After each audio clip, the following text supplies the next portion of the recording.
It was so hard. It's a lot of climbing. Not that much distance, 1,800 meters, but it felt like 3,000 meters.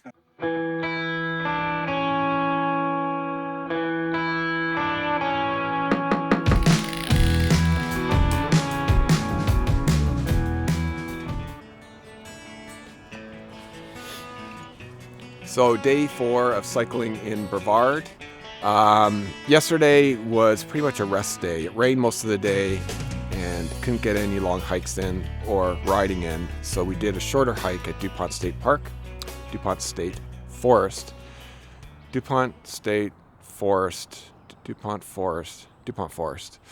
And but that was State Recreational Forest. DuPont State Recreational Forest, which is often referred to as DuPont State Forest.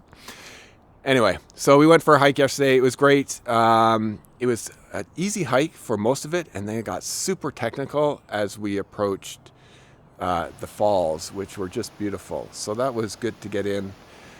But glad we have better weather today. And for today, originally it was going to be 138 Ks ride with 2,400 meters of climbing. But doing a day that's tougher than Mount Mitchell was a bit too much for me today. So I'm going to cut off 20 kilometers. Angie's going for a hike. She's going to drop me off 20 kilometers into the ride, which will make the ride about 125 kilometers in distance and probably chop off maybe 100 meters of vertical. So not much. So I'll end up with about 2,300 meters of vertical. So I'll start off kind of the lowest point in Brevard. I'll head up Highway 276 to the Blue Ridge Parkway, and from there it's all the way downhill pretty much to Canton, which is West Asheville. I'll stop there at Rejuvenation Cafe, hopefully, for a coffee and some snacks, maybe grab some more at the convenience store down there, and then we loop back on Pisgah Highway. First part of Pisgah Highway, say 15K, will be relatively flat, kind of a false flat, into the proper climb, which is about 8K. Average grade, I'm guessing around 8 or 9%. I can't recall now. But that climb up Pisgah Highway is just awesome. It's one of my favorites in the area. It's totally engulfed in trees, so you have no view, but you have constant steep switchbacks all the way up, and it makes for a really, really fun climb. You don't see any cyclists going down. You don't see a lot of cars or motorbikes going down because it can be quite treacherous, even in the dry, because it's so steep and tight. But it'll be a blast. That'll be the final climb of the day. It connects back up to the Blue Ridge Parkway, and from the Blue Ridge, same route all the way back home, which is pretty much downhill. So it's going to be a long, really hard day, but last day of road riding. So I need to give it everything I have and make the most of it. So we'll see how it goes.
because these are the tunnels that are long. You can't see the end of it. You can't see the light at the end of the tunnel, so to speak.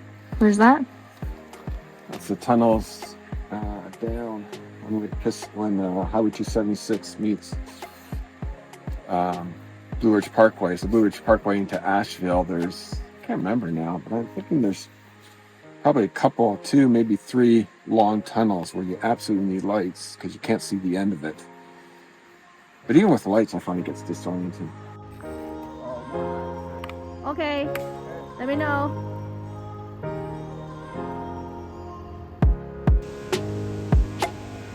Go, go, go.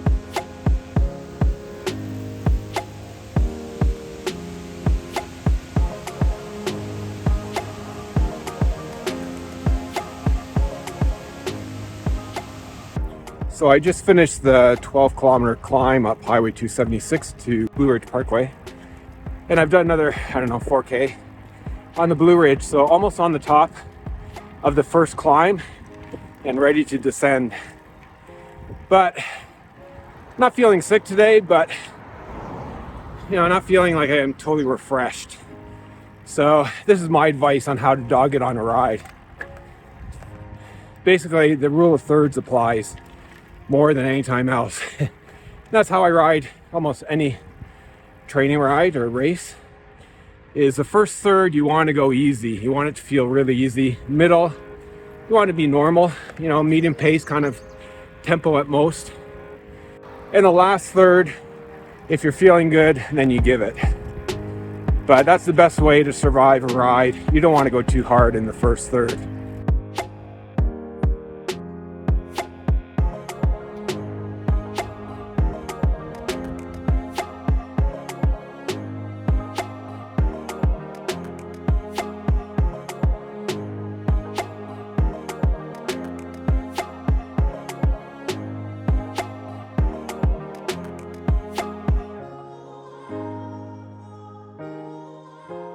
So I just exited I think it's the 4th tunnel down the Blue Ridge Parkway towards Canton, West Asheville. And these are the tunnels that I mentioned earlier that you really do need headlights. Headlight for other cars to see you, but also for visibility, since none of the tunnels in this area, unlike most of the ones in Europe, none of them are lit. So you definitely want front and rear lights on your bike, and for cars to be able to see you, but also for you to be able to light up the tunnel. I wore sunglasses through this tunnel. Normally I take them off. That's important. But also what you want to do is when you go through the tunnel, you want to focus on the exit of the tunnel, which hopefully, if it's not a complete bend, you're going to be able to see light at the end of the tunnel, so to speak. I find is when you're focusing to the side or down, you can really get disoriented. It's a really bizarre feeling, but you don't know what direction you're going. So if you feel you're doing that and losing control of where you're going with your bike, focus forward. And if that doesn't work, if focusing on the light at the end of the tunnel doesn't work, then just slow down, slowly step off safely to the side and kind of get your bearings back before you get on the bike and continue. But anyway, I think that's the 4th tunnel, so I don't think there's too many left. Maybe one more, we'll see. But I should be at the bottom of this descent very shortly.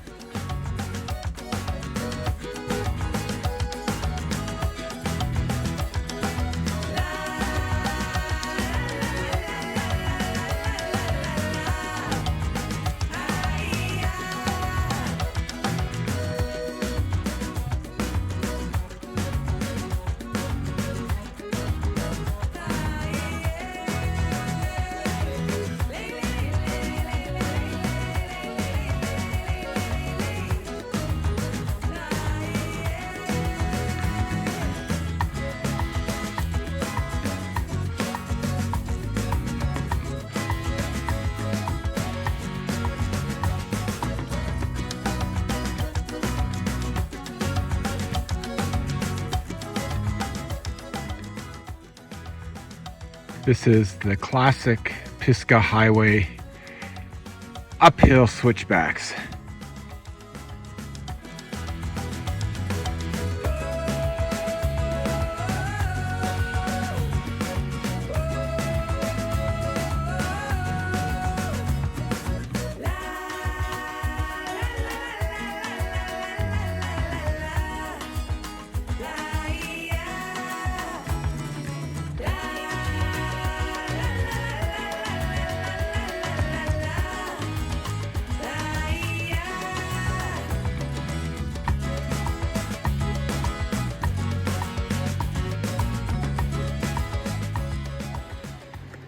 couldn't beat. I think we should go out for dinner tonight.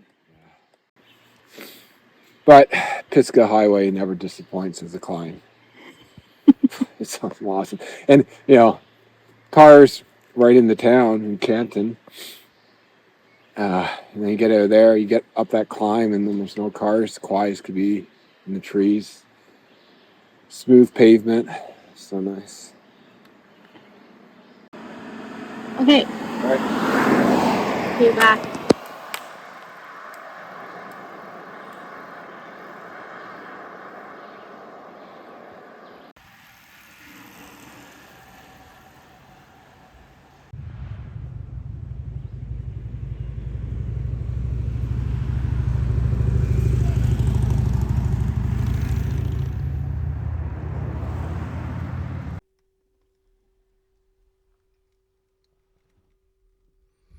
So here we are at DuPont State Recreational Forest in the Fawn Lake parking lot. This is where I'm going to do a 25K mountain biking loop, and Ange is going to do a hike. This is the 5th day of cycling in Brevard, but the first day of mountain biking. We were rained out a couple days ago. So I was hoping originally to get 2 or 3 days of mountain biking, and I guess I'm lucky to get 1 day. But at least I'll get a taste for what the mountain biking is like in this area, which I'm told is some of the best in the United States. So really looking forward to doing this. Just a bit about the park. So DuPont State Recreational Forest is the original location of DuPont, the company's factory that was used to produce X-ray film. So that was in operation until 2002. The factory was demolished in 2006, and the original lands of the park, which was 478 acres, was donated by the company to the state. After that, the state acquired quite a bit of land around the original holdings, and the park now is about just over 10,000 acres in size. So it's quite a large park, nothing compared to the size of Pisgah Forest, which is 500,000 acres. But certainly in terms of Ontario standards, that is a large park. So the hiking trails here and the mountain biking trails are supposed to be excellent. It differs from Pisgah in that Pisgah generally is a bit more rugged and old school mountain bike trails.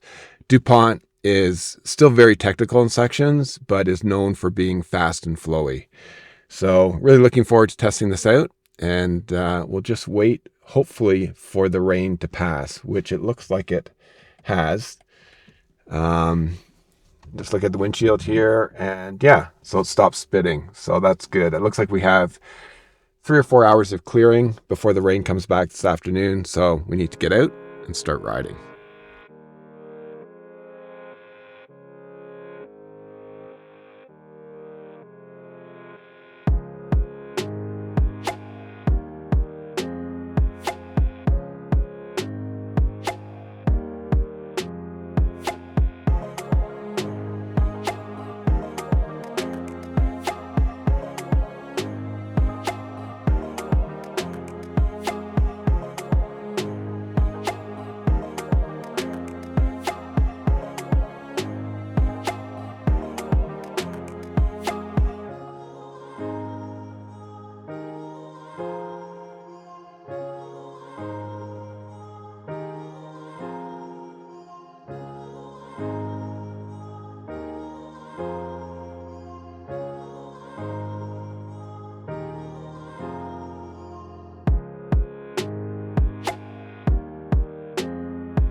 So only about a kilometer into the trail at Fawn Lake, and I can already tell that these are pretty impressively designed trails. Yeah, just fast and flowy, but also some technical sections. And then you got neat stuff like this which is a creek crossing, but because of the placement of the rocks, you can get across, carry your bike across really easily, which is really nice. You don't have to bury your bike in creek water to get across. So great start. See how the rest goes. So these are the old company offices, or I guess the ancillary offices. It's a small building which was used by DuPont executives for private meetings or just training. Not a bad location or facility, right in surrounded by this lovely landscape. And you can see here it overlooks a lake and stares down to the lake. Pretty sweet. Back in the old days when executives had all these amenities available to them. The old airstrip at DuPont State Recreational Forest.